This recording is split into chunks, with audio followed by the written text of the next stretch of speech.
100,000 deaths per year. That's a number. That's a huge number. But for each, there is a single person, there is a single family. And it's very important to see this, that it's a personal disaster, 100 times a year. It had a peak, right, in 2018, but this was not the final peak. It still increased. And it's really, in 2015, it has been 47,000 deaths. In 2021, more than 100,000. So doubled within 6 years. Incredibly high number. In total, at the time, 2021, 841,000 people died. 8,401,000 people. Corona crisis, at the same time, 820,000 people died. So the numbers are comparable. But how much effort has been made against Corona, the COVID pandemic? And how about the opioid crisis?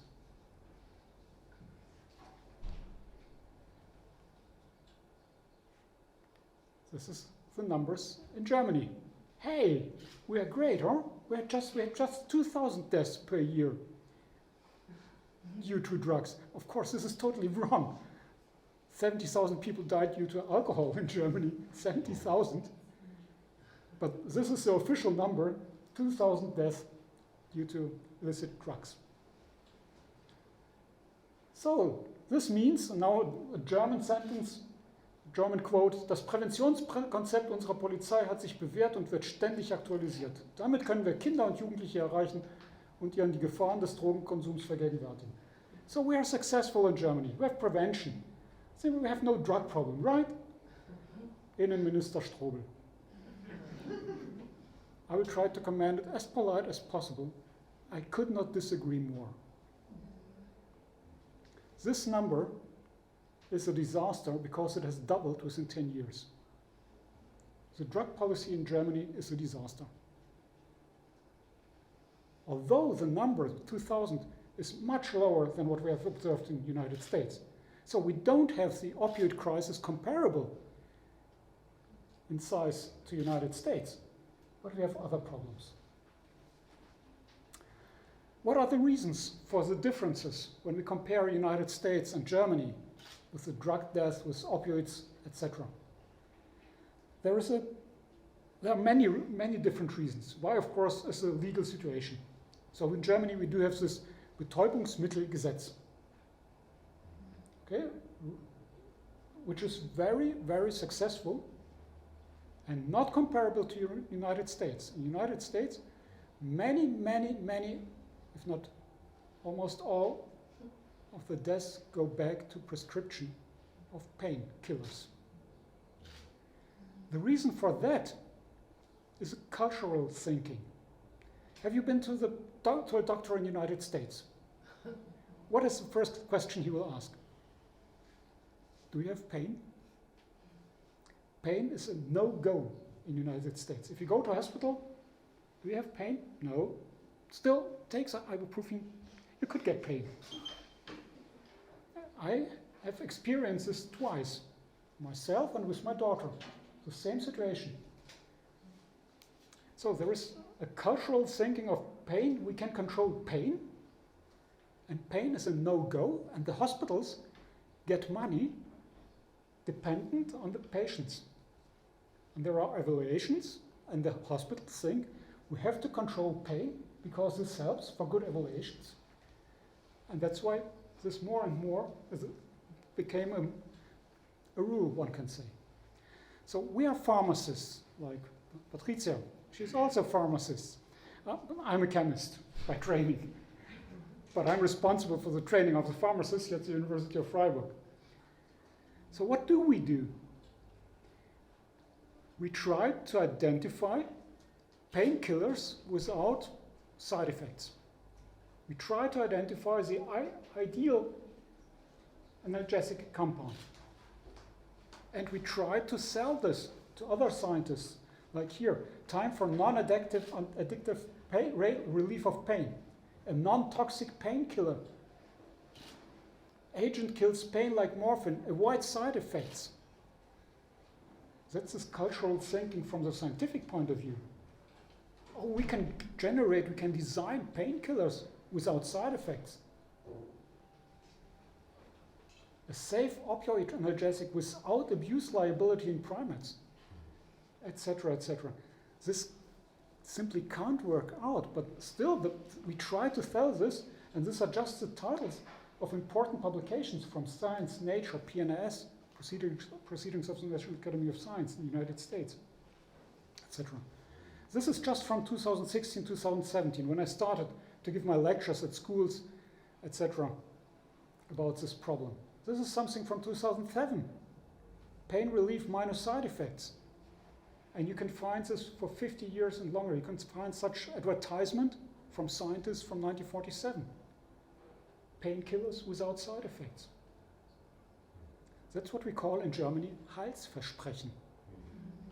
So what's the English translation for Heilsversprechen? Salvation, promise of salvation. Yeah. Maybe.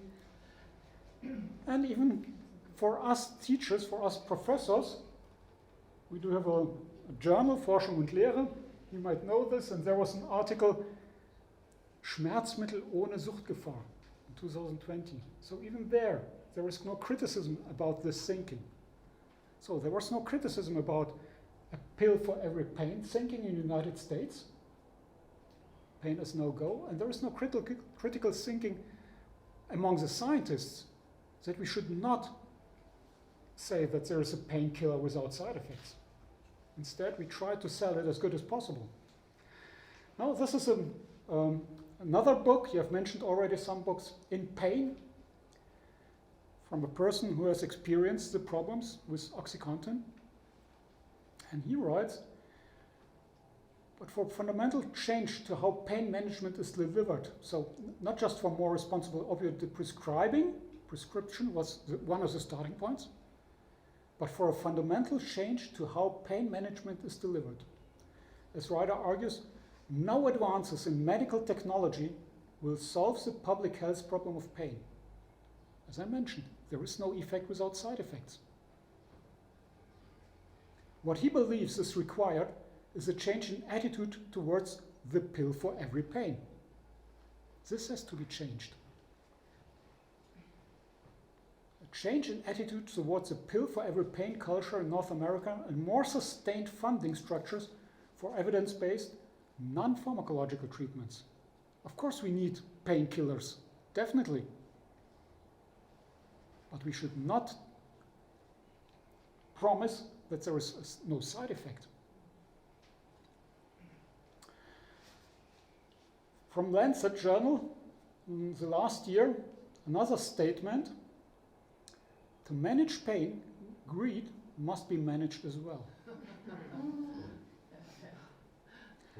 So we have several aspects. We have the legal aspects. We have this cultural thinking. In Germany, we had a different thinking with regard to pain management. In Germany, this was this Christian culture, Teilhabe am Leiden Christi. Oh God.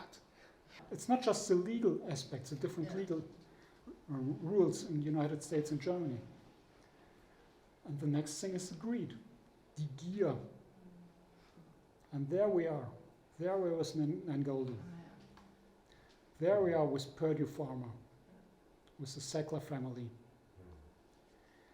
Sackler family has not just financed museum, all the big ones, all the important ones, in the Louvre, etc., all around the world. They also have financed professors. They have financed universities. They have financed professors in Germany. We do have 2 professorships in Germany financed by this money. Nangoldin was one of the first Aktivisten, as we know them now quite well. And this is one of the reasons why she's number 1, the most important artist. It's the last movie. The movie goes, I think, 2 hours and something. I could not stand up after this movie. I was like, yeah, it was so strong. I simply could not do anything. And that's why I used this song, Unsuffer Me, from Lucinda Williams. All the beauty and the bloodshed. It's a very personal film. But what I want to say is that the culture, that emotions are very, very important. We cannot just use rational thinking, arguments, to stop such a crisis. The arguments are there since tens of years. What we need is the culture. What we need is to take persons with us. What we need is emotions. This movie is not the only one. There is another one, Crisis, subtitle, Addiction is an Industry. Also, a very good movie, very well done. And now let's come to Purdue Pharma. This is again a difference from United States to Germany. So bankruptcy of Purdue is now official, and they had to pay a fine. But before paying the fine, they transferred the money to Europe. So they have earned 30 billions, Milliarden in German, so 30 billions with this OxyContin, and the fine was 4.5 billions. So a fraction of the money. Still, this is a sign of hope, I think, that we have realized that also due to Nan Goldin, that we have to take care of the society, of all persons in this society. And that the bad guys are not really the ones, maybe, who use drugs, who are in the prison. I've been yesterday to the prison to give a lecture about this topic. The guys in the prison, the prisoners, are not these ones. But thanks to Nan Goldin, she has been an advocate of this people, also within the HIV crisis. So I think this stands for me for hope that we can do it better, but that we have also to use different arguments, not just the rational ones. And of course, what we should be aware is it's all about money. And this is really, really strong. So there is no way to stop $30 billion. There is no way to stop it. Just at the beginning. But if a company can earn $30 billion, they will do it. You can look at the oil industry, you can look at the car industry, you can look at the pharma industry. There is no way to stop it. You have to stop it at the beginning. In German, während den Anfängen. But now we have to deal with the crisis, and I think these movies, this photograph series, and other theaters, etc., are important, very important, to deal with it and to help the people, to help the young generations, etc. And enjoy the photographs. I think they are very, very important. Thank you very much.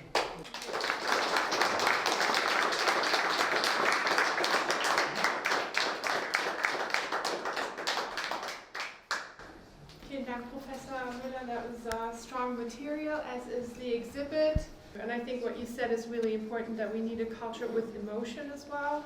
And I think what I'm so happy about is that with this little topic series that we have here now, we're combining aesthetics and activism. Nan Goldin is an artist, but it is really relevant for the society that she's done. And we're showing a beautiful photo exhibit that is part of activism too. So I think you can see a bit of the power of the arts and culture in this as well.